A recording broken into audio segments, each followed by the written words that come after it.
He gets the call tonight in goal for Anaheim. His 52nd appearance of the year. An interesting situation, giving Ben Scrivens the start.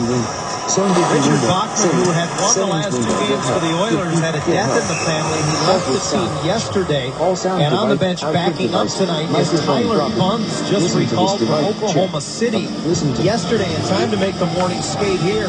Bunz, a 5th-round pick back in 2010, has never appeared in a National Hockey League game. However, both Bachman and Scrivens, Brian, have been going very well of late for the Oilers. The Oilers have been going very well as of late. Todd Nelson's crew, for one thing, they get Taylor Hall back in the lineup, and here he is actually playing on the 3rd line. Can you imagine that? Taylor Hall on the 3rd line. They've got a little bit more depth offensively now than previously when they had Hall and all of their eggs loaded into one of their top 2-line baskets.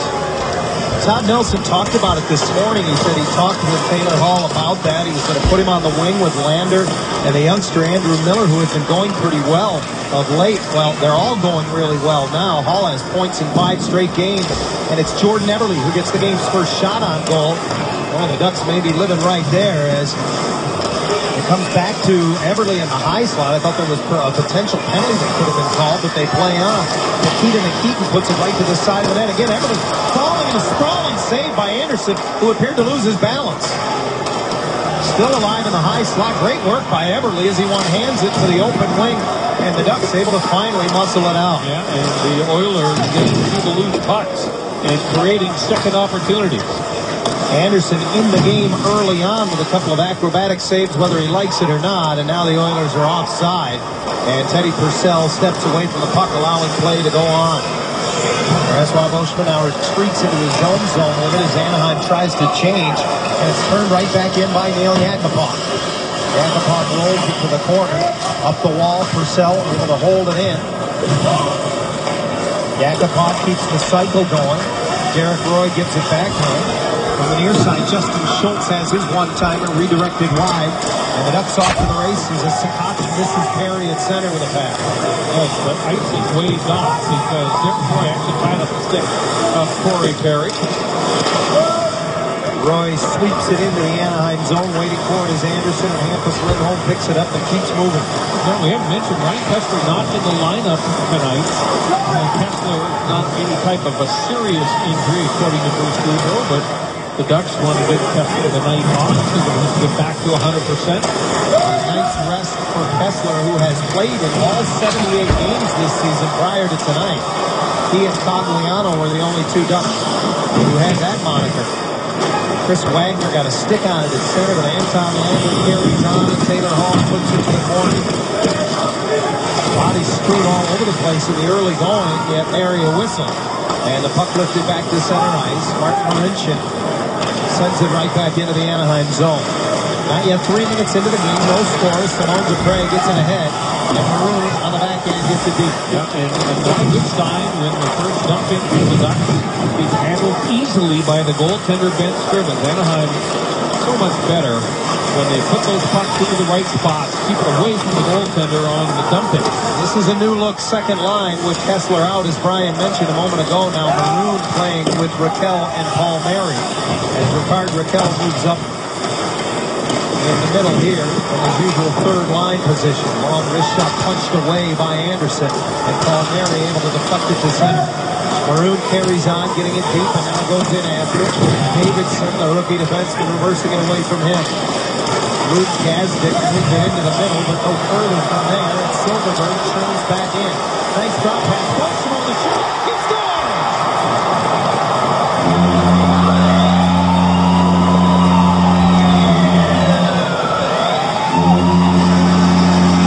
Well, the Oilers open it up. They get all 3 forwards punch the neutral zone, and the Ducks go on the counterattack. Now watch Jacob Silverberg take a little peek. Right there, spotted Francois Beauchemin, and Beauchemin waiting for the screen to develop. He was patiently waiting for Nate Thompson to take away the eyes of Ben Scrivens, and there's not much that Scrivens can do about that. You can see him trying to peek around Thompson, but he couldn't pick up the puck. So in 3:43 of the opening period, Beauchemin has his 11th of the season, and boy, has he picked up the goal scoring. Francois now has 8 goals In his last 24 games, only the Nashville Predators now have more goals from defensemen than the Anaheim Ducks do. Another neutral zone turnover, and Thompson finds the trailer rebound. That one skips across the zone. Thompson didn't see it as it landed right on his tape. Silverberg from a sharp angle, and then misses and comes around and out. Scrimmins has not played in a week. He was in goal in the win at home against Colorado, in which he made 41 saves last Wednesday night, a 4-3 win over the Avalanche. Hoffman has played the last 2 games in which the Oilers combined to only surrender 1 goal. They won 3 straight coming into tonight's action. Yakupov just blew a wheel there. That keeps the puck in the zone. And he intercepts it, however, from Dec.03. And back he comes. Neil Yakupov into the Anaheim zone. Wide to the right wing. Backhands it right through the crease and all the way across. Neil Yakupov, it's like 2 players within one. When he gets the puck, boy, is he fun to watch, and is he dangerous. When he doesn't have the puck, he's dangerous. He's equally as dangerous, but this time to his own club. You can look at Darren Roy, who's one of those veteran centers that people wondered if they had anything left in the tank to get to Edmonton, and they've been raving about the job that he has done since he joined Todd Nelson's group. Well, they added a second assist on the Boschma goal, and it goes to Hampus Lindholm. So Lindholm and Silverberg draw the helpers, and the Ducks lead 1-0. Here's Wagner trying to get inside and possess the puck in the Edmonton zone. He finally succeeds and moves it down low for Emerson Edom. Edom drawing back in the Anaheim lineup after being a healthy scratch in each of the last 3. And that centering pass from Wagner clearly redirected in by Edom. Holding the line is Votman only momentarily, and Taylor Hall flies the zone, tries to stay onside. And I believe the linesman, Keel Murchison, got in his way. You can see the reaction from Taylor Hall. If he's freed up there, he's got a pretty good chance. Maroon bumped at the blue line and taken away from him by Rob Klinkhammer. And now Klinkhammer out of the zone off the skin of Raquel, and just barely cleared the line. Schultz still hears it here at Honda Center in this now his 3rd NHL season, and an icing call against the Oilers will bring it all the way back. We've been talking about Rickard Rakell, his playmaking ability, his confidence soaring. Kind of slithers away from a check, and watch him whip it right into the crease. He got away from Lander, and there was Emerson Edom. He took a swat at it, but unfortunately could not direct the puck onto the goal. Edom back into the lineup. I just also mentioned, John, that with a center, Ryan Kessler, not being in the lineup, that Chris Wagner moves into the middle of the ice. He had been playing on the wing. Tonight, he will center the 4th line. In his last 4 games, Wagner has won 65% of his draws, but as you mentioned, those last couple games playing on the wing, he didn't take all that many. Getzlaf finishes his hit on Klefbom as the Ducks keep it in at the line. Bounces into the slot, and Klefbom trying to feather it ahead, does get it out of the zone. Saccoccia wheels right back in. Great pass across to Getzlaf. Parry to the front of the net, and Getzlaf shot off the stick of Scrivens. Dec.03 initiates the contact and wins the puck. Pass pops off the stick of Saccoccia, however, and Klefbom leads it the other way. The Oilers in their road whites with blue numbers, the Ducks in their home blacks with orange trim and white numbers, and Anaheim leads 1-0. Perry plays it across. Dec.03 gets center red and lobs it in. Ducks will change behind the play. Those are the kind of dumpings that are good habits to get into prior to the playoffs. Put it in the right spot. Let your wingers have the opportunity to get in on the forecheck. There's another neutral zone turnover. The Ducks storm back in. Silverberg got to his knees, still has possession, now loses it. And 3 abreast back comes Julian, leading the rest of the Oilers. Knocked off his stick as Boschma was able to recover. This is a train. Silverberg sends it across, and Boschma sends it around in. Reversed back by the leader. Leads with Hopkins, quick to move it ahead, and Fowler, fresh off the bench, intercepts at center. Votman carries into the Edmonton zone, pulls up, gets hit by Yakupov, and the puck squirts all the way back to the Anaheim stripe. touch pass at center doesn't connect from Maroon to Raquel. They'll try again, and Raquel goes ring wide off the board. Maroon reaching, couldn't poke it past Derek Roy. Roy one-hands it into the zone, Teddy Purcell. And he's a little two-man game along the wall, but it's taken away by Paul Merrick. A quick little move with the hands of Paul Merrick. Maroon across the line, supported by Fowler. Derek Roy releases on the puck. And he's able to skate from behind his own goal. 8 minutes and some change gone in the opening period. 1-0 Ducks. Purcell's long wrist shot is in the glove of Frederick Anderson. Francois Bushman has goals in each of the last 2 games, including the only one so far here tonight at Honda Center. Look at tonight's Mercedes-Benz Star Watch, brought to you by the Mercedes-Benz dealers at Southern California. And we're going to look at 2 real talented young players. Jordan Everly is on fire right now. 16 points in his last 11 games. And Raquel, very quiet. Look at that in the last 36 games. He's got 22 points. Everly had a couple of real good chances in the opening shift of the hockey game. And Raquel, to me, is just a guy. A lot of people don't buy into the theory that confidence makes a huge difference in an athlete's performance, but I think he would be the poster boy for a confident athlete making much better plays with the puck. He told me recently that when he came back on that second recall to the American League, Brian, he said they put me on the power play, and it made me feel like it was really an important part of the team, and it made a big difference for him. He's produced on the power play as well as any rookie in the National Hockey League this season. Picked up 7 power play assists and a couple of power play goals as well. And that has buoyed what has been a wonderful second half of the season for the Swedish native. Marinchuk chases it down back in his own zone. Headman's for Andrew Miller, went off his skate. Andrew Miller playing in just his 7th NHL game here this evening, but he has made a splash in Edmonton with 6 points through the first 6 games, including a 3-point outing 2 nights ago in Colorado. +3 in that game as well. Miller was a standout at Yale in his collegiate days. Another one of those players that Edmonton seems to have a lot of. Smallish player, speed, terrific scorer at the American League level, but maybe not quite big enough to be a real consistent NHL guy. Getzlaff with a great pass into the middle, and Cogliano hands it off. Silverberg tries to give it back. It was deflected as Clefbaum recovered defensively. Pouliot joins the fray and knocks it loose. Everly reversing it around, and Justin Schultz overskates it. Silverberg has it. Thompson scores! Microphone selected. Session slot. And Justin Schultz overskates it. Silverberg has it. Defensively. Magnifying his finish Pouliot joins the fray and knocks it loose. Everly reversing it around, and Justin Pouliot joins the fray and knocks it loose. Everly reversing it around, and Justin Schultz overskates it. Silverberg has it.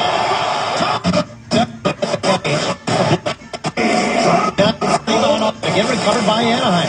It's Wagner who got it back. He goes to the front of the net. Edom looking for him, but it's tipped away. And back out center ice where the Oilers try to further it on. Teddy Purcell from the University of Maine Black Bear flips it in wide of the goal and heads to the bench for a change. Fowler quickly to Getzlaff. Up the middle, his pass off the mark intended for Perry. And Taylor Hall nearly turns it over at the blue line. It comes across the stripe. The Ducks can't go any further. Miller brings it in, but well ahead of the play was Taylor Hall. So the Ducks have added to their lead. Silverberg sets up Thompson at 9:59. Now 2-0. Start tonight for the Ducks at Honda Center. It is social media night here. We want to hear from you. Which Ducks player should Kent and Gee interview in the first intermission? Let us know at hashtag DucksSocial. I vote for Chris Pronger. Always a good interview. Yeah. Oh, he was tremendous. If they can pull that off, I'll be very impressed. I'm now told that it must be an active player. Details. Taylor Hall tries a wraparound. It's intercepted in the slot, and now it's Maroon up left wing. sound disappointed. Yeah, I guess I should have asked ahead. Right. I take full blame for that. Andrew Miller drops it back, and Hall's shot didn't have much on it, but it came up high on Raquel. Banged off the boards and high in the air to center by Palmieri. Ducks will use the opportunity to get changes. The Oilers will as well, as Nikita circles back. Nikita had one of the 4 goals 2 nights ago at Colorado. And now Pouliot has his stick slashed out of his hands. The big guy goes back to get it. He can't believe there was no penalty. And now Anderson keeps Pouliot at bay with a little bit of a pick after he somewhat misplayed that puck behind the net. Pouliot's used to outweighing guys down low against support. It doesn't apply. Maybe not there. Yeah. Silverberg spins off the boards, and the puck comes back to him. He churns below the goal line. He runs into Clefbaum. Thompson storming in as well. Nate has one of the 2 goals so far tonight for the Ducks. Silverberg has assisted on both.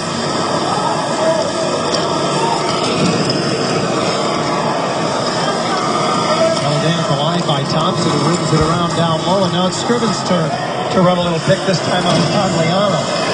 And again, I think the goaltender won the tail of the tape there. Both teams trying to change. The Ducks will stretch it to the near wing. Emerson Edom. Pretty hard bump there from Davidson as he barely got it inside the line. Derek Roy the other way. Drops it off, and Purcell's shot misses the net. Sent back in front, and now Keith Allen drives up the boards. The defenseman rims it around to the near side. Edom on the backhand goes right through the middle, misses everybody. Ollie gets to it first. Icing is the call. Todd Nelson took over partway through this season. You look at the numbers for the Oilers with hit behind the bench. Darcy, not as bad as the rest of their numbers. They're 16, 18, and 16 with him. And he was able to almost claw his way to the 500 mark despite injuries to Taylor Hall and Pouliot, Hendricks, who's still out, Boyd Gordon, who's still out. They got Nikita back now. But sure seems to be a much more competitive Edmonton Oilers team since Nelson has taken over behind the bench. Bouncing puck that Anderson handles and moves quickly this time. Wisniewski gets it ahead, and plenty of room in the middle of the ice for Getzlaff. Lays it off for Perry, winds and fires, gobbled up by Scrivens. Well, you mentioned the Oilers going well of late, Brian. Plenty of room in the middle of the ice for Getzlaff. Lays it off for Perry, winds and fires, gobbled up by Scrivens. Well, you mentioned the Oilers going well of late, Brian. Scrivens and the goaltenders have been very good. The team, as you mentioned, has been very good as well. 5-1-1 in their last 7 and really picking it up offensively. I spoke with Oilers assistant coach Craig Ramsey, and he told me an interesting point this morning. He said, sometimes you can't put too much stock in how a team plays at the end of the season. He said, quite frankly, it's easier to play when there's no pressure. And he said, right now, it doesn't matter if our group wins or loses. Well, they kind of did the same thing last year. I mean, they were a much more competitive team down the stretch. And before, I don't think that changed the plan at all for General Manager Craig McTavish in the offseason. And I still believe that he did most of the moves that he wanted to make before the start of this year. But, boy, another disappointing year in Edmonton. They're back in the sweepstakes once again for a lottery pick. And, that hasn't been their issue. I mean, they've got all kinds of young talent, draft after draft after draft, and just hasn't converted into wins on the ice. The more things change, the more they stay the same in Edmonton. The Oilers down 2-0. Nice play by Palmieri as he one-hands it off the boards to himself and goes around the defender. Missed the net. Raquel fires it right back in, and Justin Schultz hit. As a fluttering puck wouldn't settle for him, and the Ducks get possession. Dupre with a one-timer that just missed. Kept in by Maroon down low. Palmieri couldn't get his stick free, but Raquel able to beat Clefbaum to it. Now Schultz pulls it off the boards. Headman's for Taylor Hall. Hall gets center red. Nifty pass into the middle for Anton Lander, but he's tied up. The puck in his skates. And Palmieri able to get it out of the zone. It's going to roll back into Edmonton ice, and we'll get an icing call. First check. Tonight it's social media night here at Honda Center. And we're challenging our viewers to several fun social media events throughout the night. Our first challenge is the first period foodie. Show us what you're snacking on tonight. We'll recognize some of the favorites in our post-game show. Tag your photos with hashtag #DucksSocial. Don't you guys? I believe that's both for fans in the building and outside the building as well. Don't you guys regularly eat during the post-game show as well? 0% Burnaby score. We have a host. Oh, that's normally that's right. working our post-game Mark show. Rogendino's not here today. Not feeling well. Raquel can't get a shot through the Thompson fans. We hope Mark feels better. We know if he was here and he was feeling well, he might take an opportunity to snack during the post-game show. Broken stick picked up behind the play back to the Anaheim zone. Meantime, it's Thompson behind the Oiler goal. Picked up by Keith Ollie, and Silverberg is there. He fights off the hit of Davidson, but the puck up the boards to Jordan Everly. Everly, white hot, 13 points in his last 10 games. Gets it to Nugent Hopkins, who's equally as hot, 12 points in his last 10. Yeah, that's handled. They've just been carrying this team offensively. Ducks 2-on-1 as Getzlaf gets to a loose puck. For his stick. Oh, what an attempted pass by Getzlaf. He saw Sekach breaking into the open ice, and that's a bad break. All right, then a good play by the captain, Pester Yakupov on the back check all the way through center. An errant pass is ruled icing against the Ducks. It really is amazing to watch Brian Getzlaf and those hands of his, how quickly they move. Watch him just wait for space to open up, and then he just sensed that Sekach was going to be able to get to that puck. And he was there. Look at it bounce, though. That's a bad break for Yuri Sekach. I like the look of Sekach on the big line with Getzlaf and Perry. He's added some much-needed speed. And he has been a force, been willing to get in on the forecheck and be that first guy. Botman covers up as the puck came into the middle of the ice. Chopped ahead by Perry, still not out. And now he'll put it into the middle of the ice as he got hit by Yakupov. Free abreast of the Ducks. Getzlaf and Ducks tipped over top by Fowler, who joined the play. And now it's redirected into the Edmonton bench. Getzlaf kind of shaking his head as he goes back to the Anaheim bench. Two close calls with the Ducks on the attack. They're in control. Goes back to the bench. I was just thinking about Cam Fowler and how when he was healthy scratch for that one game, he got back in the lineup. He said, I need to bring my swagger game after game. And boy, has he ever been good. And another good example of Fowler joining the rush, driving the middle lane. Unfortunately, that puck just a little bit behind the stick plate. Fowler 3 assists plus 4 in the 3 games since he returned to the Anaheim lineup. Now Wisniewski, his shot tipped over top as Fleischmann in the high slot got a piece of it. Fleischmann retreats into the neutral zone and intercepts an outlet intended for Taylor Hall. Wisniewski, he has 3 assists in his last 4 games. And he finds Edom, who streaks into the Edmonton zone but can't get his shot through. Miller flips it into the Anaheim zone and beaten to the puck by Dupre. Hall follows up, just misses Miller in front. Ollie keeps it in. Former draft pick of the Calgary Flames pays the price as he got hit over there. And the Ducks able to move it to center to Furtado. Hall brings it in on left wing. Long wrist shot, missed everything. It'll come out. Cogliano flips it ahead. Davidson plays it across. Ollie's pass off the stick of Taylor Hall, so no icing. And Anderson helps out as he moves it quickly. Thompson finding room up right wing, hits the brakes. Silverberg skates through, back to Boschman, who comes up the wall and fires it deep. Benoit Pouliot, a +3 this season, the best plus-minus on the entire Oiler roster. Out there with Nugent Hopkins and Everly. And Schultz brings it to center. Clefbaum lobs it in. Halfway goes Schultz. Reversed away from him. Nugent Hopkins seals the wall to keep it in. Schultz stumbled as he nudged it back to Klefbom, and then Lindholm took it away from him. Quickly outletted as Boschmer finds Cogliano. Palmieri one-hands it in and puts pressure on the keep. Maroon bumps Schultz as he moves it away. And the center ice, the Ducks quickly back onside. Palmieri to the corner. Maroon flies in after it. And it knocked off his stick back up the near wall. Botman keeps it in.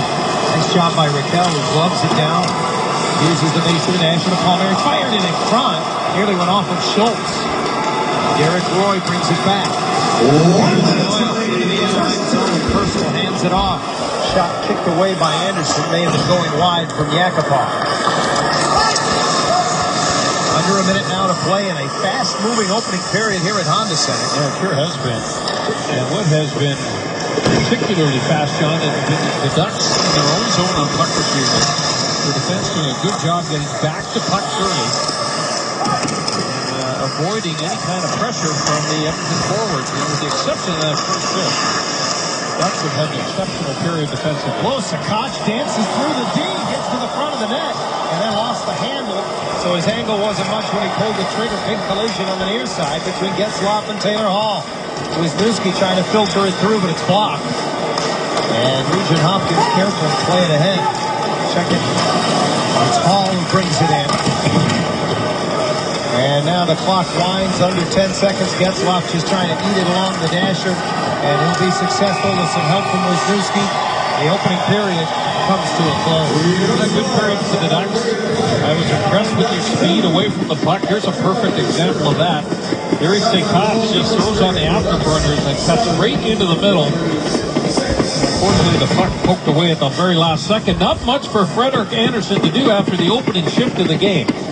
Each team with 7 shots on goal in the opening period, and the Ducks with a good start to the homestand. They pot a pair in the opening 20 minutes, and they lead the Oilers by a count of 2-0 as we go down on social media night to Kent French and Guy Hebert. My hashtag question, Guy, why won't you guys interview Chris Pronger? You know what? We'll talk about that in just a moment. Thank you so much, Johnny, and we'll tweet you back. Oh, that's right. You're not on Twitter. Hey, Guy, let's talk about the first period for a moment. Coming off a huge road trip. They had 5 games in what surmounted to be 10 days. Is this the opening 20 minutes this team needed? Really was. I thought it was a really good first 20 minutes. I think, this is the time where the leaders are leading in the locker room. It was a long trip, and they wanted to get off on the right foot tonight. Well, as Johnny Allers mentioned, this is social media night, and you, the fan, get to choose who we talk to during each intermission, and you wanted to hear from Jakob Silfverberg. So, Jakob sitting by live right now with us in front of the Ducks locker room. Silver, thanks for spending some time with us. You assisted on both goals. What impressed you the way you guys came out in the opening 20 minutes, knowing you need to ramp up the momentum here with just 4 games left in the regular season? I mean, we want to get better every game as it is by now. We have 4 games left, and we want to play our best right now. And we know we're playing a team that's playing pretty well the last couple of games. So we knew that they were going to come out hard, and so did we have to do it, and we did it. And we're up 2-0 now, and it's good so far. Well, going further with these next 3 games, is there anything that you personally want to do or accomplish to get yourself ready for the playoff stretch? You just keep playing hard. I mean, you can't start cheating now. It's, as you said, it's only 3 games left after this, and you can't just turn on the switch when the playoffs is here. So you got to keep playing hard, and that's what I try to do, and hopefully good things will happen after that. Well, Jakob, thanks for spending some time with us. Best of luck in the second period.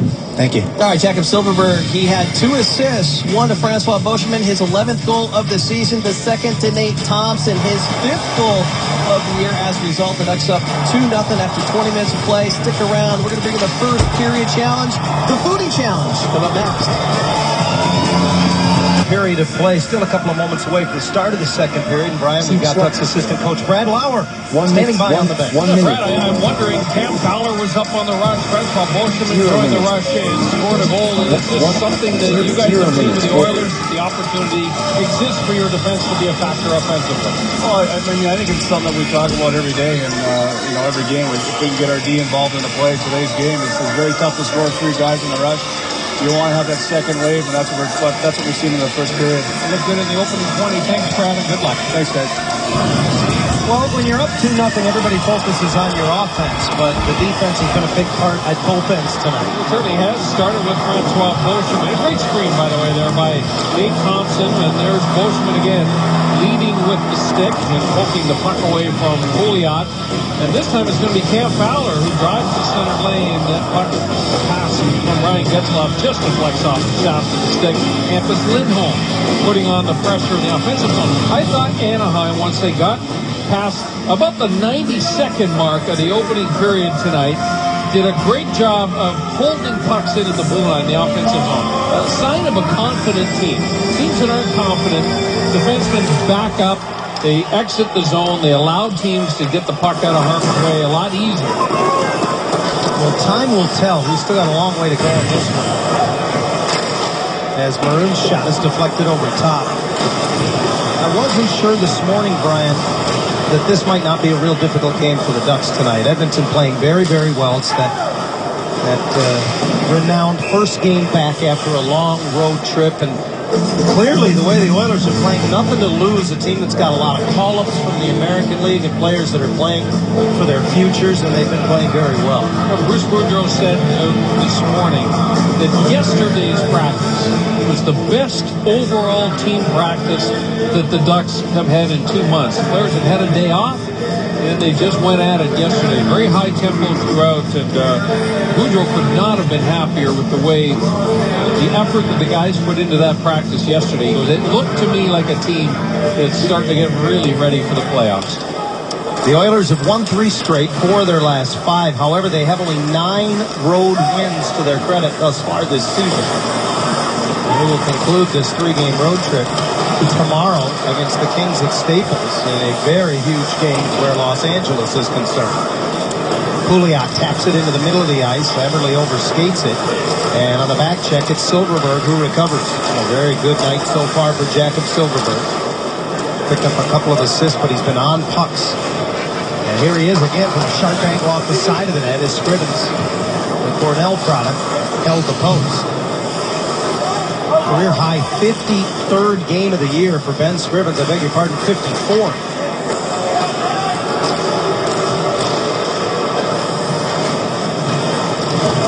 You can tell it was Schultz who stretched that pass as Yakupov brings it into the middle and hands it off, and Purcell wasn't there at the far post. Eric Roy was looking for him, but his pass was out of his reach. Now Roy trying to swim over top of Sammy Vatanen down low. Sakach supports, Perry reverses, but right to Yakupov.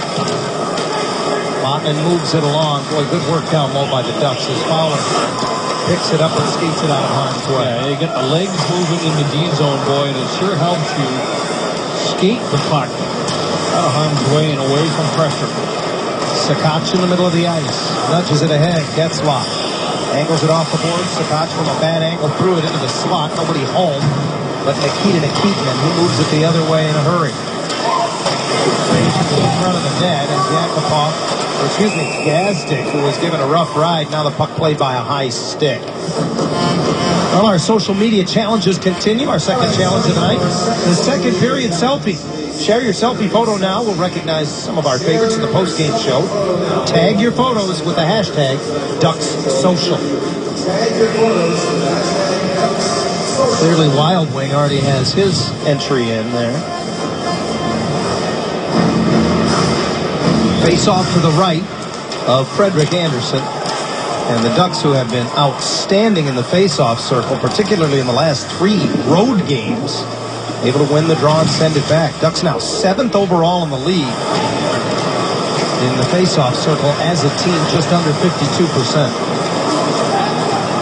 Davidson blocks the shot. And as it comes to the near side, Frazier misses Klinkhammer, and icing as a result. The fourth line on the ice for the Ducks. They've had a good game so far. Emerson Edoms had a couple of chances. Fleisch from the wing on the opposite side, and Wagner continues to impress. And I'm impressed with Wagner's versatility. He can play the wing where he becomes a force on the forecheck and really hit people. But as you mentioned, John, doing a nice job in the face-off circle. He's got decent size and enough grit to make him a big concern for opposing defensemen. Wagner won 3 of 4 draws in the opening period. Keith Ollie trying to hold Yuri Sakac at bay, and he finally moves it along to Brandon Davidson. Davidson made his NHL debut against the Ducks earlier this season in December. And now offside are the Oilers. Good look at Simon Dupre. Steady. We were saying the other day, we knew he was physical. But I didn't know that he was going to be as reliable as he has been so far. Bruce Boudreau was asked after yesterday's practice about Dupre and his ability to fit in, and he was asked if he was surprised how well he had fit in. And Boudreau was rather candid. He said he has fit in better than I thought he would.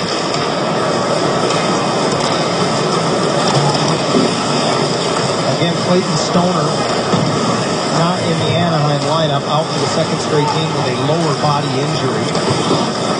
Ducks are hoping to have him available very soon. Marincin nudging it into the middle of the ice, and Keaton pulled up at the blue line. Andrew Miller stepped across offside. And Keaton, one of those players that missed a fair bit of time this year, was really being relied on to be a stabilizing factor back on the blue line with a lot of inexperienced youngsters back there. To get back to the point I was making about Todd Nelson, it's not just injuries he's had to deal with. Don't forget that the Edmonton Oilers added Derek Roy into the mix. They also lost Perron, they lost Petrie, and so this, to me, is, I think, that a testimonial, if you will, for Todd Nelson that maybe he should be named the head coach of the Oilers. He's the interim head coach right now.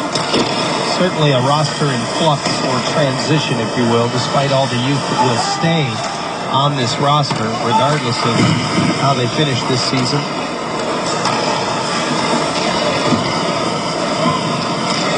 Lindholm finds space, puts it on right wing. Perry had a little trouble fielding it cleanly, fires it around. Getzlaf seals the point on the near wing. Sakac has it battled away from him. And Nugent Hopkins pursues after deflecting it into the Anaheim zone. Quick out again. Anaheim has exited the zone very quickly with regularity tonight. Getzlaf lobs it across the high slot, or the slot, and off a high glass. It's Cogliano who keeps it alive. Silverberg, nice pass into the middle. Thompson again, and this one in the glove of Scrivens. That's a good stop by Ben Scrivens.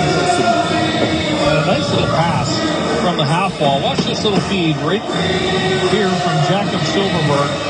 Backhand pass. Thompson skates into space. And boy, that back puck looked like it was tattooed for the top corner, but a good stop by Scrivens with the left hand. Silverberg's quite a facilitator today. Yes, he has. Already with a career high in assists this season. And this keeps it alive. Silverberg. Nice pass into the middle. Thompson again. And this one in the glove of Scrivens. That's a good stop by Ben Scrivens. And a nice little pass from the half wall. Watch this little feed right here to Jacob Silverberg. Backhand pass. Thompson skates into space. And boy, that back puck looked like it was tattooed for the top corner, but a good stop by Scrivens. Silverberg's quite a facilitator today. Already with a career Exiting narrator. this season, he's added 2. Now has 25 on the year, 37 points, all career highs. The third-year man on the sweep. Some heavy lifting in the water. Batted out on stage here by Sandy Bottom. It's one of the many skills Bottom possesses, including his confidence. Again, he doesn't give up the line. Makes a pass over Camp with Edmonton, Chris Versteeg, and he's wearing number 10. He's been in the league for a dozen years. And with a good save on Edom. With the battle, this new building, the excitement of having John with the new deal is something to give them energy, and we saw what Gretzky and Wayne Gretzky skating around the rink. I think the actual passing of the torch is the new captain, Connor McDavid. No question who the star is here, and what an opportunity to build his own legacy in this amazing new building. Lots of new things tonight. First game from Matthew Tkachuk, who's on the ice. Another of the 18 along the boards, and you get rewarded with scoring chances. Ben Scrivens turns it over, and watch Sammy Botnick go inside, protect the puck. Boy, he uses his legs so well to protect the puck, and then dishes it off for Emerson Edom. Scoring chances now 13-4 in favor of the Ducks, who lead the game 2-0. Just over 5 minutes into the second. Here's a chance for Everly, who gets behind the defense, and we're going to get a penalty shot. Oh boy, the hooking call, but the indication was the referee pointed at center. Yeah, he did. He pointed at center initially. That's Kyle Raymond who makes the call, and I beg your pardon, it's Taylor Hall, it's not Everly. The Hall was in, got around James Wisniewski, tried to go to the backhand. The hook by Wisniewski prevents a more dangerous finish by Taylor Hall. But I was surprised. I thought he was calling a penalty shot. That's obviously what I thought, and I beg your pardon, I was incorrect.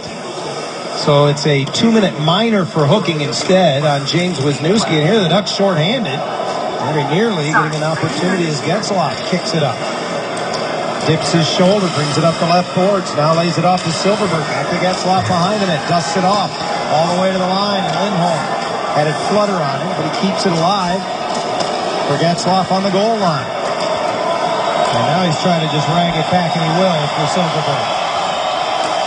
Not a lot of effort from the Oilers away from the puck to try and get it back. Schultz plays it off the end boards as it's iced. In the meantime, 45 seconds gone in the power play. Everly hands it off to Teddy Purcell. Purcell brings it off the right boards, just fumbles it, and here's a 2-on-1 shorthanded. Thompson has Cogliano with it. Thompson tries to make the pass, and it's deflected away.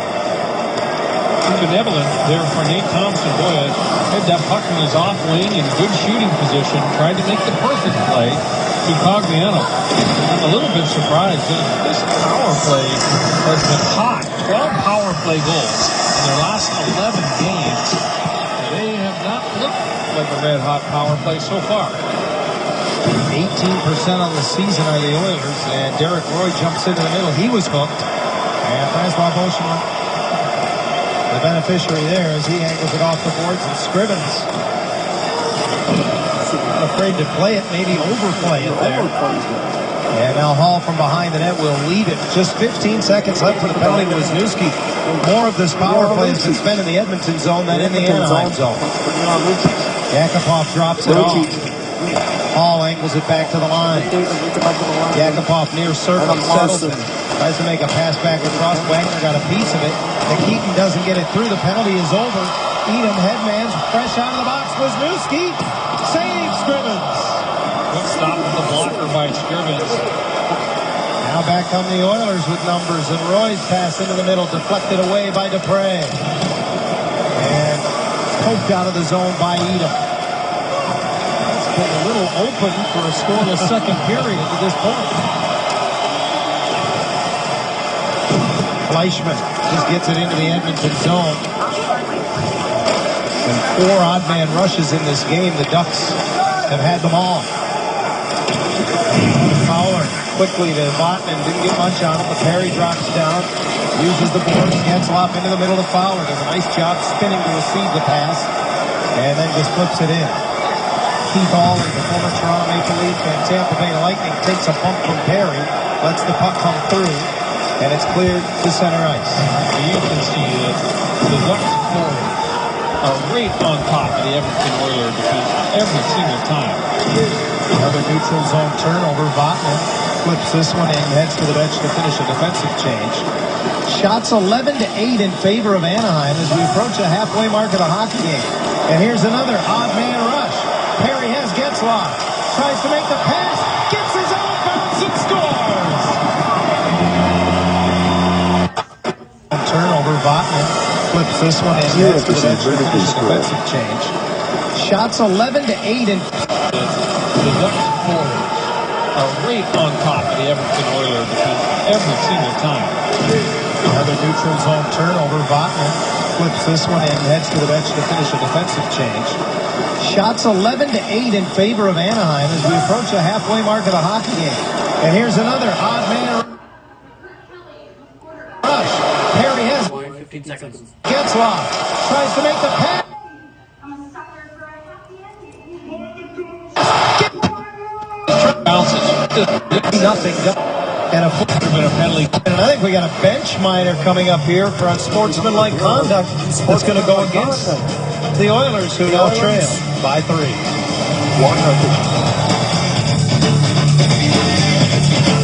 Unsportsmanlike conduct penalty levied against Taylor Hall. He was upset because he thought there should have been a penalty called on James Wisniewski, and Wisniewski buried him right at the blue line, but there was nothing wrong with that hit. He just got overpowered. So that makes the save on the average. And it's cleared back. Anaheim has averaged just over 2 power plays a game over a span of their last 23 games. That's over a quarter of a season. That averages out to well under 200 in a year. And now here's Getzlaff through the middle. Lays it off. Yuri Sakoch brings it into the middle. Fires. That went wide. Taken off the back glass by Getzlaff. Down low for Perry. Finds an open man at the point. Wisniewski. And you can't settle a rolling puck. Just hopped on him and hopped right over the top of the blade of the stick. Wisniewski has 7 power play goals on the year. None since he joined the Ducks from the Columbus Blue Jackets at the trade deadline. Good puck retrieval by Perry, and he puts it into the middle of the ice. Here's Pouliot, short-handed, and he backhands it wide. He was being pestered all the way down the ice by Fowler, who did a good job. Here's Clefbaum in the slow. Now comes Anderson to kick it away. I don't know if Anderson stopped it or Fowler got in the way. Ducks changing on the power play as Sakoch brings it into the Edmonton zone, keeps it alive. Botman in the corner has it knocked away, and the Oilers will sweep it all the way back. This is the 5th worst penalty kill in the National Hockey League. Under 78% are the Oilers. We're talking about their power play being so good. 12 power play going into their last 11. They've given up 11 power play goals in those 11 games. So even though their power play has been great, collectively it's a +1. Their special teams giveth. Special teams taketh away. The penalty is over to Hall. Repelled from behind the net. On the backhand, flips it out. Botman quickly to the net, deflected, and ends up in the near corner. Palmieri was parked at the top of the blue paint. Clefbaum skates it out of harm's way, finds an opening on left wing, and it's deflected into the Anaheim zone where Anderson settles it behind the net. Maroon protects and finds Lindholm. He and Palmieri into the Edmonton zone. Ducks want to change. Palmieri feathers it behind the Edmonton net. We're past the halfway mark of the hockey game. 8:15 to go, second period. Silverberg gets it away with the pass in the neutral zone. Comes back to Lindholm.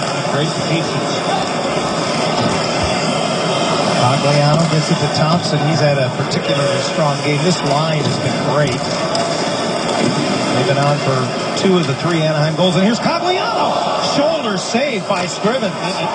Dupre scores! Cogliano gets it to Thompson. He's had a particularly strong game. This line has been...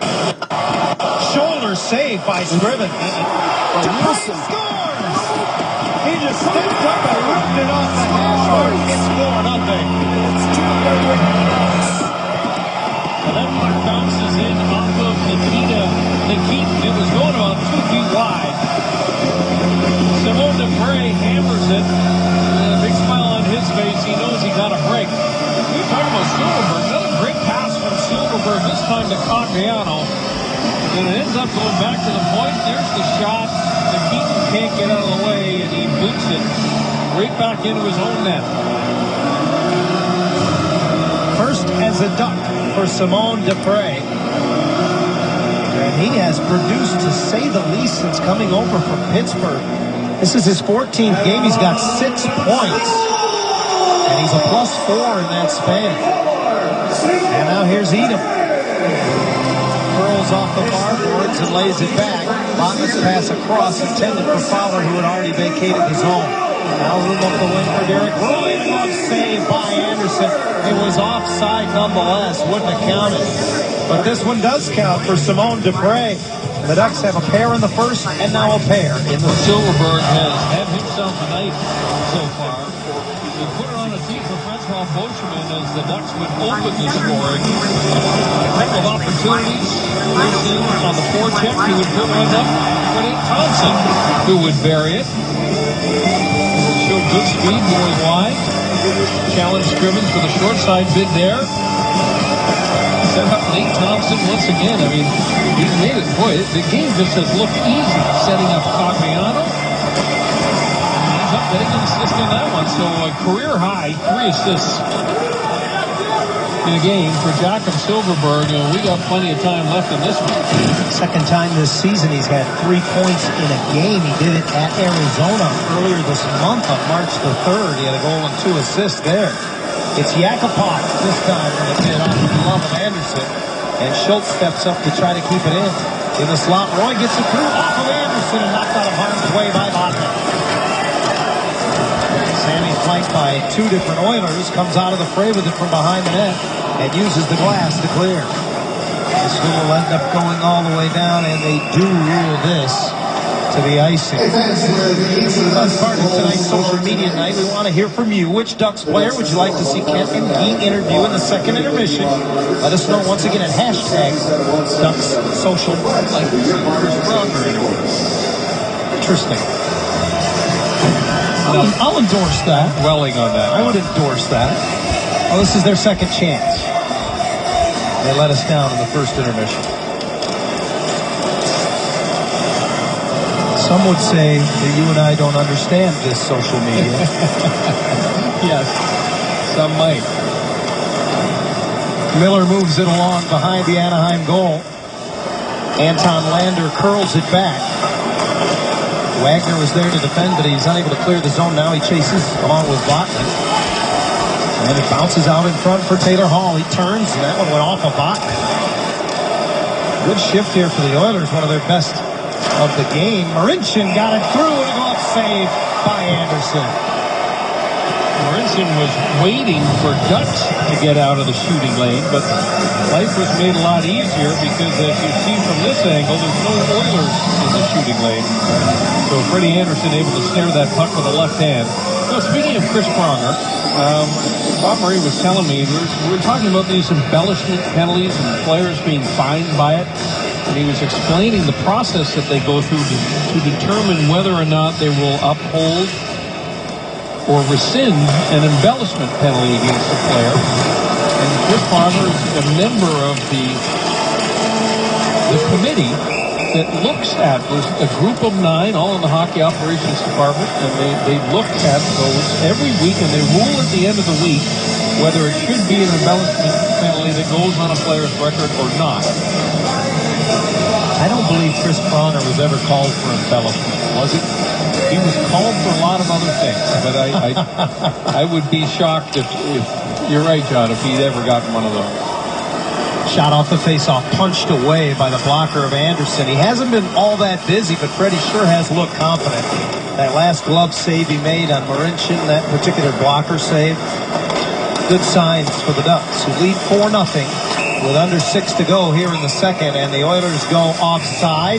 Perry and Nikitin having a little trouble getting untangled after the whistle.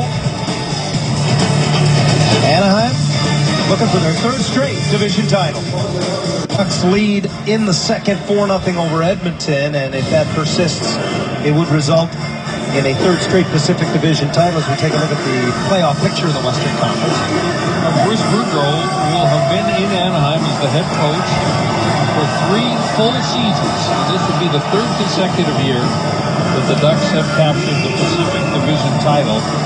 And there's a definite method of operation with Boudreau's teams. They get off to a great start.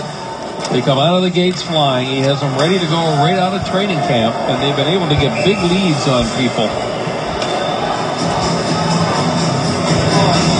Let's take a look at our American Honda 3-star leaderboard. Each time a Duck player is named as a star of the game, we assign a point total to it. The number 1 star gets 5, the 2-star gets 3, the 3rd star gets 1. Frederick Anderson, in his last 2 games, inexplicably not being named a star, still trails Brian Getzlaf by 10 points. Yeah, he got. That's what happens when you play like he played on the road. It's a same people, I think, that were voting for the All-Star game were voting for the 3 stars in the last 2 bills that were in. A lot of perplexed looks from the Ducks as that puck was played off the glass, and Anaheim was 2-on-1 in the neutral zone. But the ruling was it came off that curved piece of glass from within the Edmonton bench, and I don't think too many people on the Anaheim bench believed the call. It was Silverberg and Cogliano, but the puck was coming out of the Anaheim zone, so pretty hard for the puck to have gone into the bench area and come back out into the neutral zone, but nonetheless, the play whistled down. It's all math, John. Geometry. Face-off win there for Edmonton. And the Ducks have been doing very well in the face-off circle tonight. They've won 19 draws. The Oilers have won 14. And that's without Ryan Kessler, who is their ace in that regard in the lineup. Kessler is up to 6th overall individually in the league. Nate Thompson has been creeping up the leaderboard as well. Thompson enters tonight at over 53% on the season, and he wins the draw there.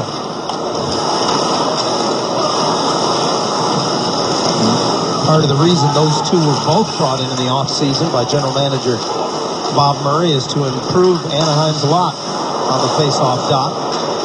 As I mentioned earlier, they have been top 10 in the league all year, 7 coming into tonight, and now they're about to go on the power play. No, I think they're going to take a couple of players here. Frederic Lacuillet looks like he has them both. I think he's calling Nate Thompson for embellishment. Yeah, I think you're right. 93 Edmonton, 2 minutes for holding. Anaheim, 2 minutes embellishment. Well, that's the call. It's a hold and an embellishment. I think his skates got poked out from underneath him. Let's see if we can pick it up. Yeah, it's the leg that trips up Nate Thompson. Oh boy, that is a tough call. I mean, it's a trip. Watch the right skate of Nugent Hopkins upends Thompson. And the competition committee will be taking a look at that at the end of the week. I believe you were just talking about that. So 4-on-4 hockey.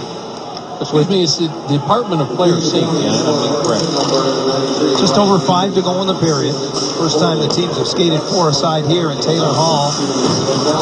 Beaten to the puck by Anderson, and Hall went careening into the end boards. He gets back up and centers through an empty slot, forcing Nikita back through the neutral zone to get it. Marincin nearly fumbled it. Just picked up his first NHL goal a couple of games ago, did Marincin. Recalled from Oklahoma City a couple of times this season. He now moves it ahead. Lander gives it to Hall, fakes the shot, and then can't pull the trigger as it rolls off his stick. And Vatanen comes out of the fray with it. Sammy Vatanen moves ahead. Ducks are 3-on-2 through center. Getzlaf tried to get it back, and it went off the skate of Marincin. Ducks angle it back. Did Perry get a touch on it? Doesn't matter now because Scrivens came out of the crease. Derek Roy drops back to pick it up. A minute gone in the coincidental minors. And Roy makes a move at center. Flies into the Anaheim zone. Lets it go, but it's blocked to the corner. Good recovery by Hampus Lindholm. Ricard Raquel picks it up from below the goal line. And now drops it off. Gets it back. Nice pass by Lindholm right on the tape. Raquel curls at the hash mark. Flips it into the middle, and that's sticked away as Lindholm had jumped up. Long lead pass out of the reach of Derek Roy. They wave the icing. And the Ducks back to collect it. Lindholm fakes going up the boards with it and then just holds a great presence. And what a pass! He springs Palmieri on a breakaway.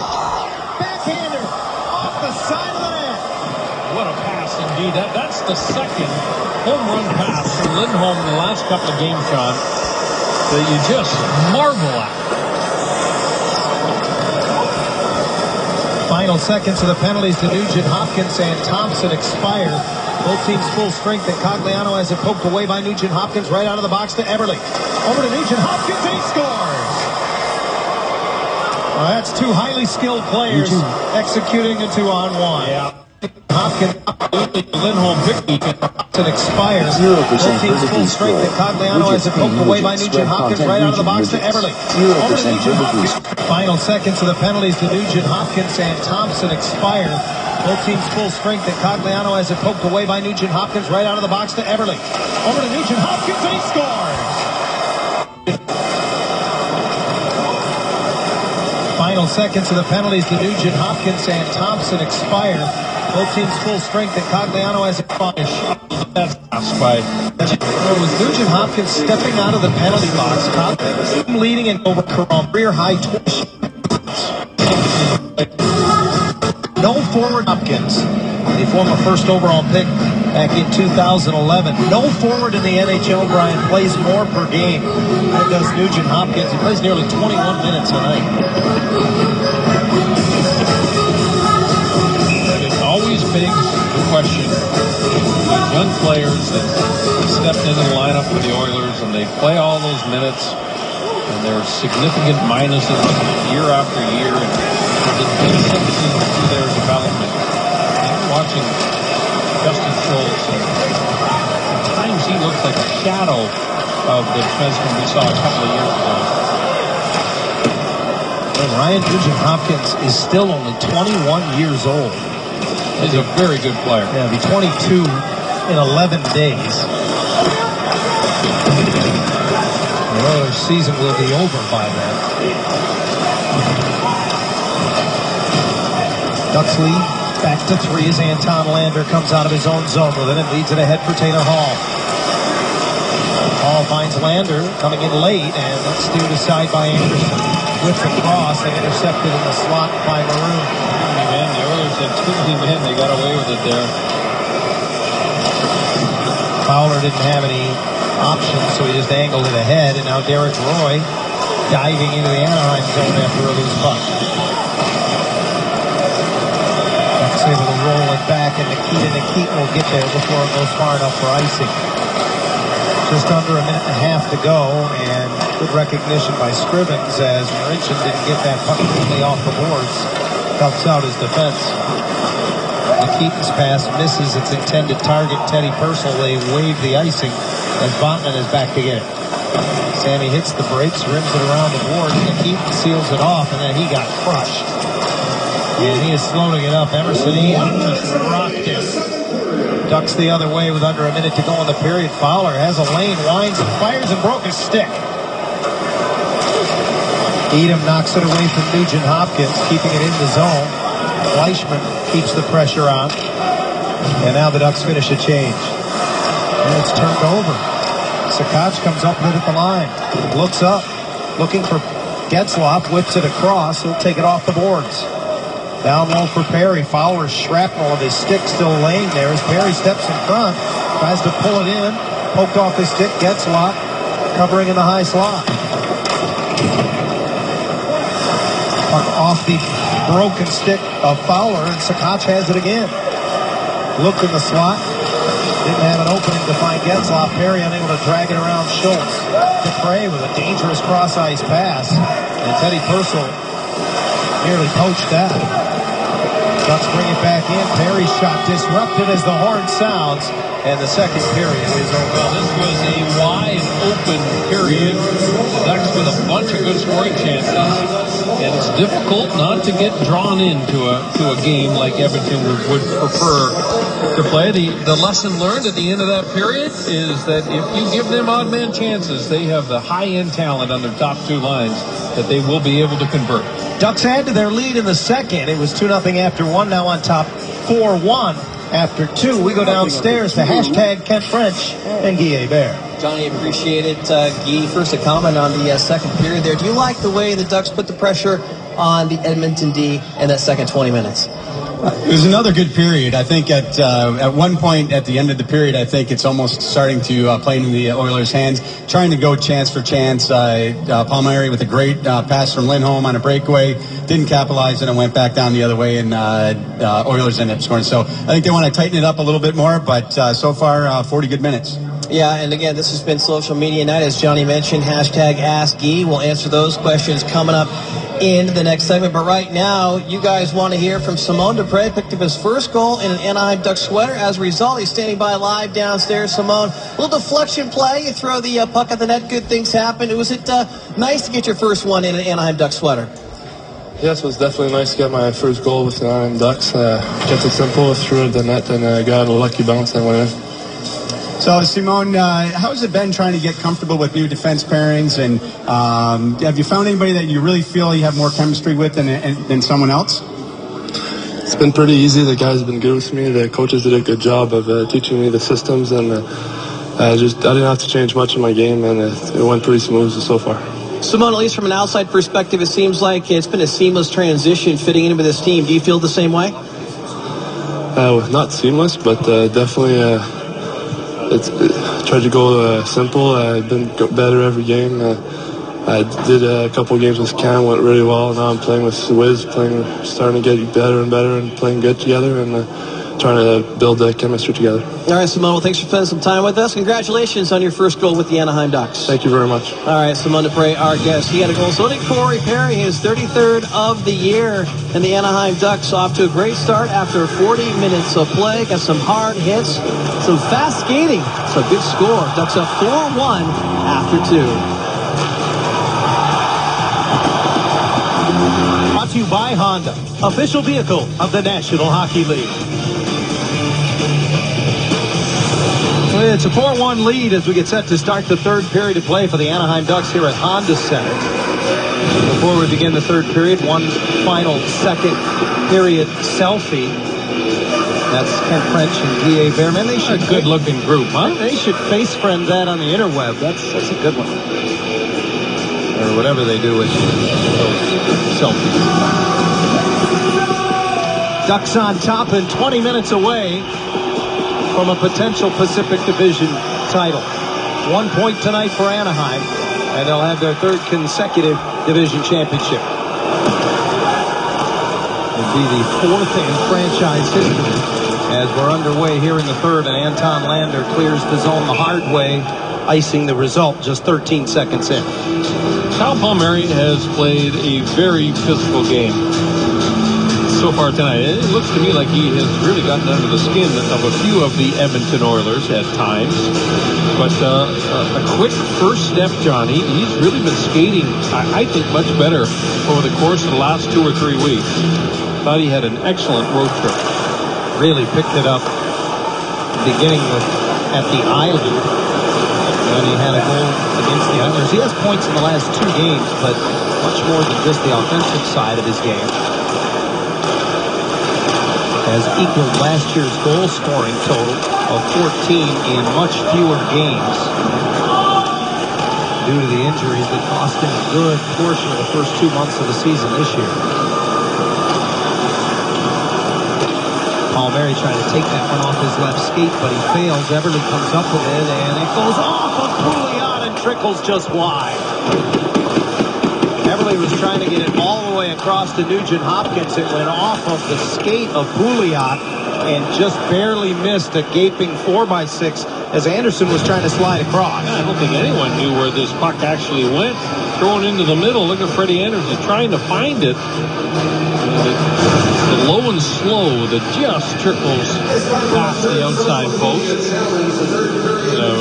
Big sigh of relief for Freddie Anderson. You sit back there in a game like this, John, and your team's been dominant.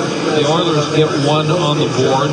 And you have to be a little bit of a pessimist as a goaltender. You have to think that Edmonton's going to come on and that they're going to generate a bunch of chances. And you know they've got the talent. And that's the way you kind of play those mental games with yourself and really stay focused in a game like this, which is very one-sided. Pouliot takes the lead pass from Nugent Hopkins. Now drops it off. Everly coming late off the glove of Anderson and over top of the net. Anderson has faced the Oilers 3 times in his career and won all 3. As a career goals against them, under 2 against the Oilers. Fleischmann churns below the goal line, right in front for Getzlaf, smothered by Scrivens, who pounces out to cover up. Oh, great pass by Fleischmann. Getzlaf coming in late, and Fleischmann spots the stick of Ryan Getzlaf. So pick the head up here, little peek. Getzlaf was in pretty tight, and that's what made it difficult for him to hoist this puck past Ben Scrivens. It's almost right at the edge of the goal crease. Good save by the Oiler netminder. Fleischmann has assists in each of the last 2 games. Remember, he was a late addition to the Anaheim lineup Sunday night in New Jersey because of the late scratch of Matt Bolesky. Contributed to help in the 2-1 win over the Devils. Now Perry blocks an outlet pass in front. All along Getzlaf. Oh, and he lost the handle. Scrivens able to just poke it away. What do you think about the Palmieri breakaway? And that opportunity for Getzlaf, Anaheim could be way out in front in this one. Still up 4-1. As Schultz slides it over for Oscar Klefbom. Schultz gets it back, leading scoring defenseman again this season for the Oil. He sends it in, and Luke Gazdic runs it down. Gazdic back to the line. Long shot by Klinkhammer, just missed the net. Bounces off the back of the goal. Gazdic able to keep it alive with a good bump in the corner on Wisniewski.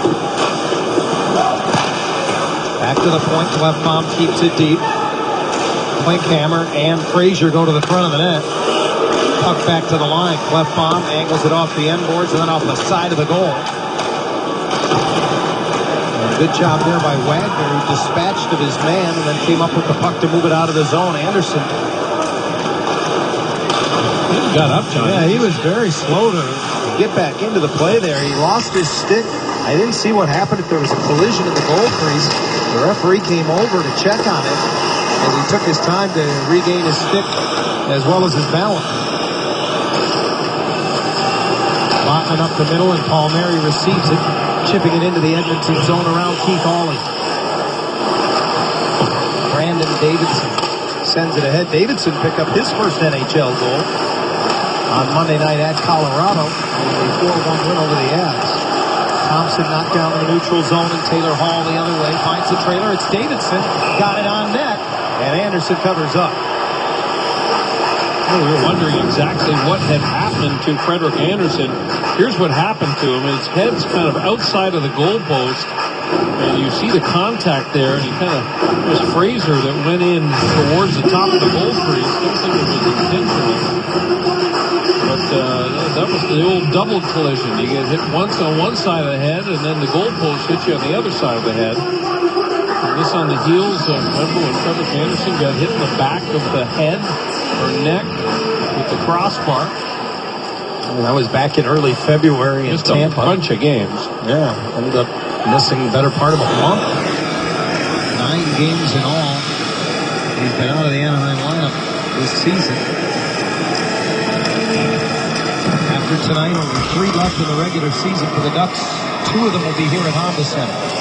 Taylor Hall pushed to the outside by Getzlaf as he entered the Anaheim zone. Simone Dupre, who picked up his first Duck goal tonight, moves it along. Wisniewski's pass, however, behind its intended target, and icing is the call. Well, remember moments ago, Ryan Getzlaf mano with Ben Scrivens. Yeah, he goes to the backhand, tries to fake him out, and can't drag it all the way around the leg, the right leg of Ben Scrivens. Good save again. Scrivens had a couple of real good stops here in the early stages of this third period. Scrivens appeared against the Ducks the last time these teams met in a game up in Edmonton on the 21st of February. Made 19 saves in a 2-1 loss. But he's been on his own a little bit more here tonight. And has done well to keep it to 4-1. Pouliot in the neutral zone hands it off, and Everly lobs it to the left wing. Played by the high stick of Pouliot, who is then dispatched by Boschman. Nugent Hopkins tried to get a little redemption, and then Pouliot did as he cross-checked Boschman down. The two of them are having a little one-on-one battle in the zone as play goes on. Nikitin can't get to the front of the net. Thompson knocked that away. Nice outlet finds Silverberg up right wing. He springs Cogliano. Chopped away by Klefbom. That's got to be a penalty shot. I'm waiting for the indication. There it is. And we're going to get a penalty shot. That didn't look much different from the indication earlier in the game, but this one's going to be a penalty shot. Good pass ahead to Cogliano, and here's the chop, and that was quite a chop, by the way. Watch this as an act. Oh, it's only one hand. excuse me, I thought it was a two-handed slash. It's only the one hand, but it will be Andrew Cogliano and Ben Scrivens, the penalty shot. Scrivens has never faced a penalty shot in game action at the NHL level. They come to their feet at Honda Center. Cogliano picks it up and approaches Scrivens. Dusts it off and scores!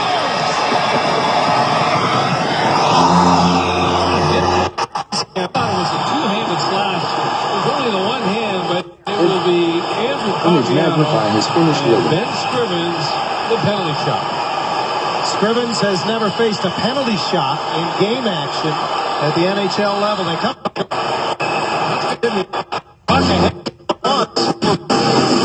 outlets near side for Teddy Purcell. Purcell ahead to Derek Roy. Roy steps inside, loses the puck. Klefbom covers the zone though. Keeps it deep. Fowler pressured, and with the rest of the oil changing, a lot of room to find Getzlaf. This pass deflected, intended for Perry, but slashed off his stick as he got to the line. Botman gives it back to him. The return pass well off the mark. So Anderson sets it up to Sammy around the boards, and Yuri Sakach pays the price, chopping it back. Davidson weaves behind his own net. Second 4-goal lead of the night for Anaheim. They led 4-0.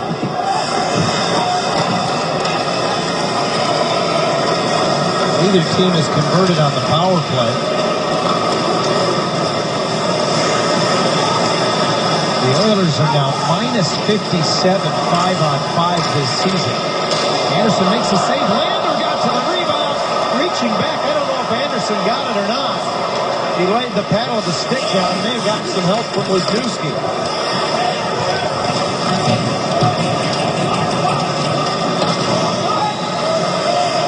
Lander starts back, and Taylor Hall gets enough of it to nullify an icing. Wholesale changes on the go for Edmonton. And on his horse, Hampus Lindholm, right through the middle of the ice. Rockets it over to Thompson on the wing. Lindholm, +4 so far tonight, John. He pushes up the wall, and it's Nugent Hopkins into the Anaheim zone. Drops it back to Thompson with a nice play, deflecting it away. That would make Hampus +27 on the season. Last year he was a +29. And the Ducks are a +4, and this one right now thanks to Cogliano's penalty shot goal. And then Hampus Lindholm is +4 on the night. And that would not, of course, include any kind of a plus on that great pass he launched to Kyle Palmieri. We've seen that before against the same Edmonton team. This was also here at Honda Center, and that's Ryan Kessler, who just darted into the open ice, and Lindholm, with that vision, would spot Ryan Kessler, spring him for the breakaway, but on that night, Kessler would finish. Yeah, you just mentioned he's +4 tonight, Brian. He sprung Palmieri, and could have been a +5 easily. Nail Yakupov's pass off the skate of Yuri's catch all the way back. 11:40 to go in the game. Long way to go. The Ducks on top 5-1. And any points for Anaheim tonight would result in a Pacific Division title. Herschel trying to cut to the middle, and his pass disrupted by Wagner. Long wrist shot by Klefbom, blocked by Bushman, who finds it first. And Wagner throws an area pass off the boards a little too far for Emerson Edom. Chris Wagner, through 2 periods, had won 8 of 9 faceoffs in this game. And as you mentioned, his versatility, Brian, the physicality he brings, the ability to play on the wing or in the middle, certainly a valuable commodity come playoff time. And even looking further ahead in that for Wagner, what a valuable asset to have a guy that can play the wing and the center position. Right age, right contract situation as well. That one gets through as it was just chopped towards the net by Cunningham. Anderson made the stop. Gazdic holds the line. Nikita Nikitin from the right circle into the high slot, and Frazier missed the net.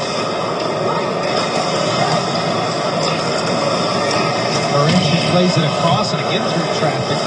The shot from Nikita missed everything. I didn't think it missed Kyle Palmieri. He's limping around on one foot right now. Ritchie drives up the boards. Gasket covers his point penalty, putting up to Cam Fowler here. And Clinkham came over initially to respond. Cross-check. And covers his point penalty. I didn't think it missed Kyle Palmieri. He's limping around on one foot right now. Ritchie drives up the boards. Clinkham came over initially to respond. He rolled off and everybody First into the board. There it is. 7th minor penalty taken all season by Cam Fowler, and as a result, Edmonton will go on their second power play of the night, nearly halfway through the third period. Now it's time for our third and final challenge of the night. Our third period throwback. Share a photo of the Ducks throwback jersey or yourself at a previous Ducks game. Feel free to be creative and recognize our favorites. Tonight's postgame show. Tag your photos with the hashtag DucksSocial. Well, the last time the Oilers had a power play was all Ducks. In fact, Anaheim was threatened on a couple of different occasions. Edmonton did not get a shot on goal on that last power play attempt.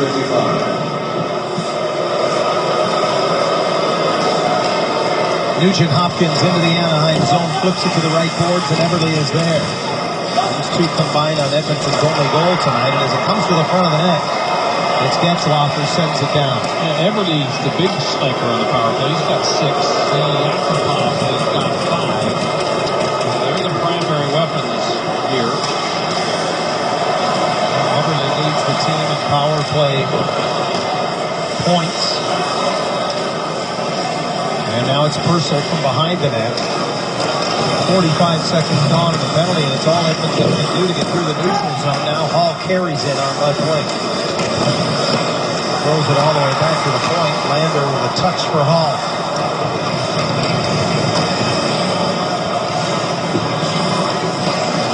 Taylor Hall missed over 30 games this season. With a knee injury. And now he has a broken stick, so he has to discard that. He'll go to the bench and get another stick as Nikita brings it all the way back. Good pressure. They just would not give Taylor Hall any time on the boards. Did a good job forcing things. Yakupov rifles it out in front, too hot to handle for Pouliot, and Perry takes his time and ices. It's been a while since we've seen Corey Perry used in a penalty-killing role. Out there right now with Chris Wagner. Pouliot into the Anaheim zone, trying to get around Dupre. Down he goes. No call. And Dupre digs it off the end boards and just able to clear past the outstretched stick with Nikita. Penalty is over to Fowler. The Ducks do not surrender a shot on goal during that Edmonton power play. The Ducks 8 for 8 on the kill over the last 3 games as Taylor's bid from the boards is held by Anderson. 5-1 Ducks, just under 8 to go at Honda Center. Let's take a look at tonight's Hyundai game summary. Anaheim got off to a fast start thanks to Jakob Silfverberg. He assisted on 3 of the first 4 goals in this game. Corey Perry with a highlight reel goal that included his 600th NHL point. And Francois Beauchemin with a goal to get things started has added an assist and another big plus night for him. A lot of big nights. It's going to be a happy locker room if they can finish this one off. This one has had the feel of, I would imagine, that practice a couple of days ago that Hugo was talking about, John. Very high pace that they have tried to get, and that's the message right now from the coaching staff. Keep the pace high. This is the playoff team. We got to worry about our game. Don't let them kind of drag you down to their level. Scrivens out to play it off the glass, barely kept it in the barn, and look at him race out to get this one. Many fans on it.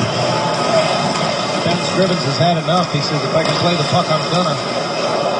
Shot from the point from Dupre gets through. Well, fan appreciation. Appreciation Night is coming up as the Ducks wind down the regular season. In fact, it's a week from tonight, April the 8th. They'll host Dallas. They'll get a free team photo presented by Fox Sports Prime Ticket and a chance to win many more prizes throughout the evening. Go to AnaheimDucks.com/tickets for more information. Boudreau rolling 4 lines. Down to 7.5 to go. As Taylor Hall can't get by Getzlaf, trying to bring it out of the zone. Anaheim with a 5-1 lead. And Ryan Getzlaf does not have a point in this game. They wave the icing as Taylor Hall uses his speed to nullify it. Miller gets it to him down low. Ducks have done a real good job on this line tonight. This line had really been lighting it up of late. Hall had 5 points in his last 5. Miller had 6 points in his last 6. They've been quieted this evening. A little change from Boudreau is Thomas Fleischman gets a shift with Getzlaf and Perry. Miller has it knifed off his stick by Francois Beauchemin, but it's recovered by Benoit Pouliot. Pouliot trying to curl it into the middle of the ice, but Lindholm stayed home. Quick puck movement, and it's Hampus Lindholm out of his own zone, trying to pass it through the middle. It went off of Jordan Eberle. Beauchemin again just stays home and feathers it back to the Edmonton stripe. Ducks have goals from 5 different goal scorers as Edmonton brings it back into the zone offside. A little bit of mop-up time here for Anaheim. They're just trying to keep that clock moving. Lots of opportunities for Boudreau to tinker in a 4-goal lead like this.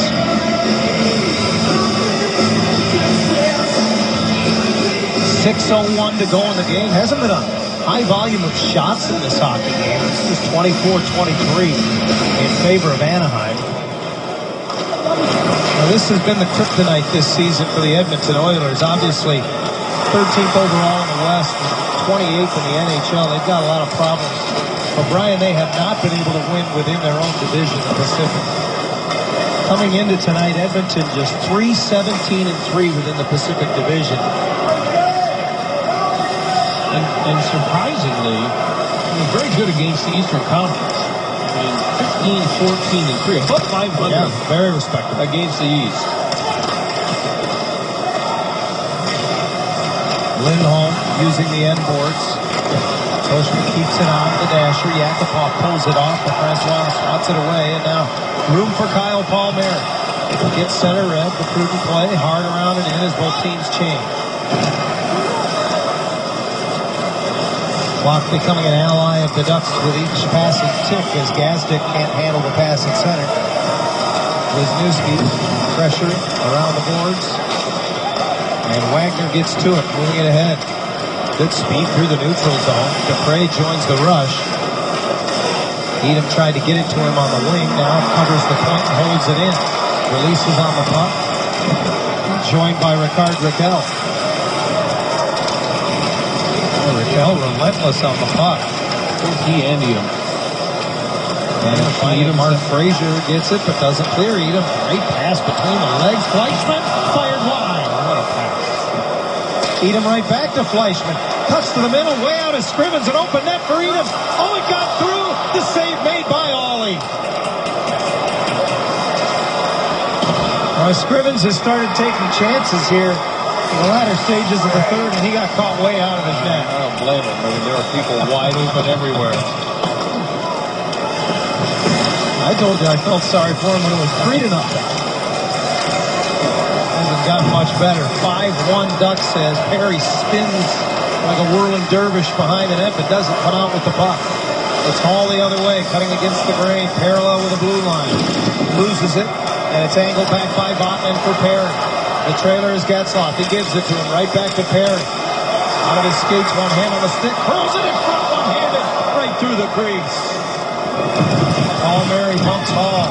Gets a stick on the outlet, but can't corral it. Now loses his stick, and Lander ahead for Miller. Great job by Botman, and wouldn't give up the blue line. It's almost like the head coach has decided to try a whole bunch of guys at left wing here in the last few shifts. That was Kyle Palmieri's opportunity to get out there with Getzlaf and Perry. Up the wall, pinching as Boschman keeps it in for a moment. Now has to retreat defensively as the outlet finds Pouliot. Pouliot looking for the trailer. Silverberg on the back check got enough of it. And now it does come to center as Schultz pressured by Silverberg. Under 3 to go in the game. And that's what stands between Anaheim and the Pacific Division title. They lead 5-1. Nice little backhand pass by Lindholm. Gets Anaheim out of the zone. And then he recovers to keep it in at the point. Throws it on net. Scrivens wanted to play on, but instead he'll cover up. Just 2.5 left at Honda Center. The Ducks on top of the Oilers. 5-1. Stay with us. Should be a festive Ducks Live after the conclusion of this one tonight, as brought to you by Mazda. The Ducks just 2.5 minutes away from a Pacific Division title. Bruce Boudreau, the mystery solved as to why there's been a whole bunch of different left wings playing with Getzlaf and Perry, because Pat Maroon is not on the bench. Played 13 shifts actually in the second period, but he's not played in the third, and so Boudreau has been rotating left wings throughout this period. Wagner in to take the draw. In the circle to the left of Scrivens, the Oilers control. Cleared to center. Edom had to touch up. Davidson hinges it back across, and Ollie under pressure wires it off the glass and back to center. Anaheim content to just lob it back in as Dupre puts it in Edom's corner. Around the boards, Dupre steps up, got it to the net. Scrivens gobbles it up and forced a hold with 2:09 remaining. That's that last shift. Got a couple of good bumps. Grayson in the corner. Hitting is infectious. Coaching staff has mentioned that a number of different times. That when somebody acts as the catalyst, and that first guy starts throwing the body around, that typically everyone else on the bench stands up and pays attention and starts doing a little bit of the same. Anaheim under 2 minutes away from their 26th home win of the year. That would be 55 wins in this building in the last 2 regular seasons. So often you hear coaches talk about establishing home ice, making it a difficult place to play. The Ducks have done a wonderful job of that under Bruce Boudreau. Wagner, little handcuff puck was in his feet, so Wisniewski gets it back from him and content to just clear up the middle. As the game clock down to 90 seconds.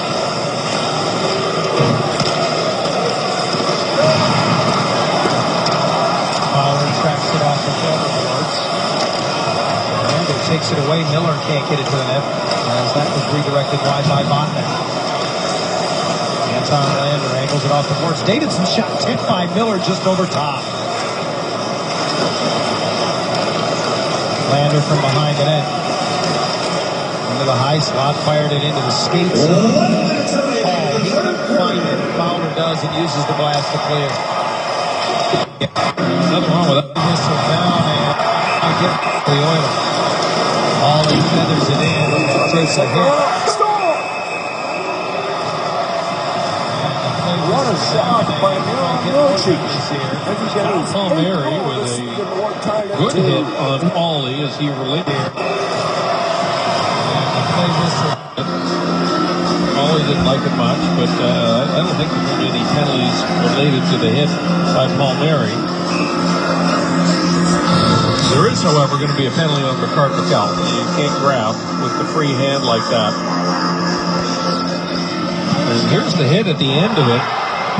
And puts the glass to clear. And Scrivens hasn't realized it yet. Now he'll head to the Edmonton bench. And the extra attack around for the Oilers. Ollie feathers it in and takes a hit.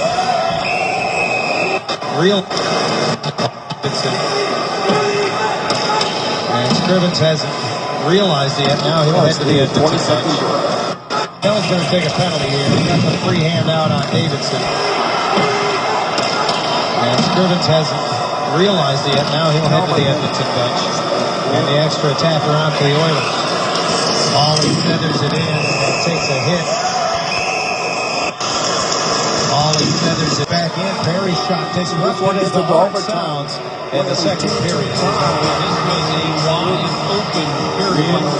Ducks with a bunch of good scoring chances. And it's difficult not to get drawn into a game like this that it will be on the Edmonton. Now, field is better. He had a great start. Putting Corey Perry, his 33rd of the year, and the Anaheim Ducks off to a great start after 40 minutes of play. Got some hard hits, some fast skating, some good score. Ducks up 4-1, some for 2. Brought to you by Honda, official vehicle of the National Hockey League. It's a 4-1 lead as we get set to start the third period of play for the Anaheim Ducks here at Honda Center. Before we begin the third period, one final second period selfie. That's Ken French and D.A. Behrman. They should good-looking group, huh? They should face friend that on the interweb. That's a good one. Or whatever they do with those selfies. Ducks on top and 20 minutes away from a potential Pacific Division title. 1 point tonight for Anaheim, and they'll have their third consecutive division championship. It'll be the fourth in franchise history as we're underway here in the third, and Anton Lander clears the zone the hard way, icing the result just 13 seconds in. Kyle Palmieri has played a very physical game so far tonight. It looks to me like he has really gotten the skin. 0% 14 in much fewer games due to the injuries that cost him a good portion of the first 2 months of the season this year. Palmieri trying to take that one off his left skate, but he fails. Everly comes up with it, and it goes off of Pouliot and trickles just wide. Everly was trying to get it all the way and trickles just wide. Everly was trying to get it all the way across to Nugent Hopkins. It went off of the skate of Pouliot and just barely. Come on, man. It's a goaltender. You don't think that Edmonton's going to come on and that they're going to generate a bunch of chances. And you know they've got the talent. That's the way you kind of play those mental games with yourself. You really stay focused in a game like this, which is very one-sided. Pouliot takes the lead pass from Nugent Hopkins. Now drops it off. Everly coming late off the glove of Anderson and over top of the net. Anderson has faced the Oilers 3 times in his career and won all 3. As a career goals against them under 2 against the Oil. Fleischmann churns below the goal line. Right in front for Getzlaf. Smothered by Scrivens, who pounces out to cover up. Oh, great pass by Fleischmann. Getzlaf. And Fleischmann spots the stick of Ryan Getzlaf. Pick the head up here. Little peek. Getzlaf was in pretty tight. And that's what made it difficult for him to hoist this puck past Ben Scrivens. It's almost right at the edge of the goal crease. Good save by the Oiler netminder. Fleischmann has assists in each of the last 2 games. A 4-1 off the zone. Anderson Gidries, as well as his very receiver. Net had happened. Zone and Taylor Hall the other way finds the trailer. It's Davidson, got it on net, and Anderson covers up. You're wondering exactly what had happened to Frederik Anderson. Here's what happened to him. His head's kind of outside of the goalpost, and you see the contact there, and he kind of was Fraser that went in towards the top of the goal crease. Don't think it was intentional. But that was the old double collision. You get hit once on one side of the head, and then that was the old double collision. You get hit once on one side of the head, and then the goalpost hits you on the other side of the head. Image magnified his This on the heels of Anderson that hits the back of the head with the crossbar. Image is still blurry. That was back in early February in Tampa. Bunch of games. I'd like to just in the better part of a month. Image takes text the screen games and triggers accident. Out of the Anaheim lineup. this Feature season. other menu item. Other. Text image text. After I'd like tonight, to zoom in 3 left in the regular I'd season like for to the Ducks. image is 2 of them covering will be here at Honda Image is Center. still blurry. Menu Taylor item. Hall pushed to the Image is outside by covering Getzlaf as he Menu entered the item. Anaheim zone. Simone. Tab 2 of 6 muted. I'd like to resize the window. I'd like to zoom in further. Menu. Image take. Text. Feet. Other menu item. Dislike. Toggle. Tab 2 of 6 unmuted. Mono with Ben Scriven again. The game is up in every behind its intended target, and icing is the call. I remember moments ago, Mono with Ben Scriven. Yeah, he goes to the backhand, tries to fake him out, and can't drag it all the way around on the leg, the right leg of Ben Scriven. Good save again. Has done well to keep it to 4-1. Different goal scorers as Edmonton brings it back into the zone. Offside. A little bit of mop-up time here for Anaheim. That block movement. Lots of opportunities for Boudreau to tinker in a 4-goal lead like this.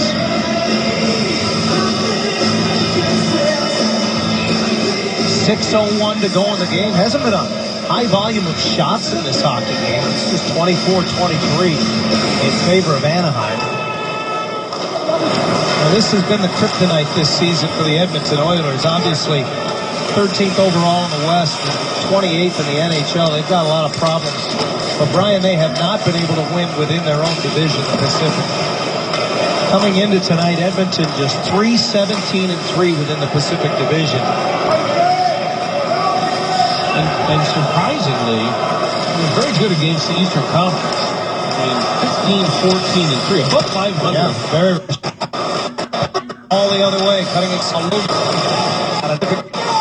Ducks recovers to keep it in at the point, throws it on net. Scrivens wanted to play on, but instead he'll cover up. Just 2.5 left at Honda Center. The Ducks on Played throughout this period. Magnify image and Smart Wagner in to Explorer take the dialog. draw. Image magnify has The finished circle to the left of Scrivens, the 0% Oilers vertically control. scroll. Cleared the center. Edom had to touch up. Davidson hinges it back across, and Ollie under pressure wires it off the glass and back to center. Anaheim content to just lock it back in as Dupre puts it in Edom's corner. Around the boards, Dupre steps up, got it to the net. Scrivens gobbles it up and forced to hold with 2:09 remaining. 0% vertically scroll. Very Sekatch, that last shift, got a couple of good bumps. And breaks it in the corner. And hitting is infectious. And coaching staff has mentioned that a number of different times. That somebody acts as the catalyst, and that first guy starts throwing the body around that typically everyone else on the bench stands. A couple of good bumps. And breaks it in the corner. And hitting is infectious. And coaching staff has mentioned that a number of different times. That somebody acts as the hitting is infectious. Coaching staff has mentioned that a number of different times. That somebody acts as the catalyst, and that first guy starts throwing the body around that typically everyone else on the bench stands up and pays attention and starts doing a little bit of the thing. Anaheim under 2 minutes away from their 26th home win of the year. That would be 55 wins in this building in the last 2 regular seasons. So often they got to take care of business on their own end. They did tonight, and they were dangerous on the attack as well. This was a high pace. Connor McDavid. Current. His 19th goal this season. And it was 51 seconds left in overtime that the Oilers win it. 3-2 in overtime. which now ensures them that they will be either first or second in the Western Conference playoff picture. 1 hour, when the regular 42 season minutes, comes to a 57 seconds conclusion. at 1 hour, 43 minutes, 16 seconds. And they win it here tonight over the Edmonton Oilers by a final Image score magnified of is finished 5-1. Stay with us, much more to come from Honda Center as the Ducks celebrate another Pacific Division title. Ducks Live is next. 0 minutes, 0 seconds, 0 minutes, 0 minutes. NHL right now.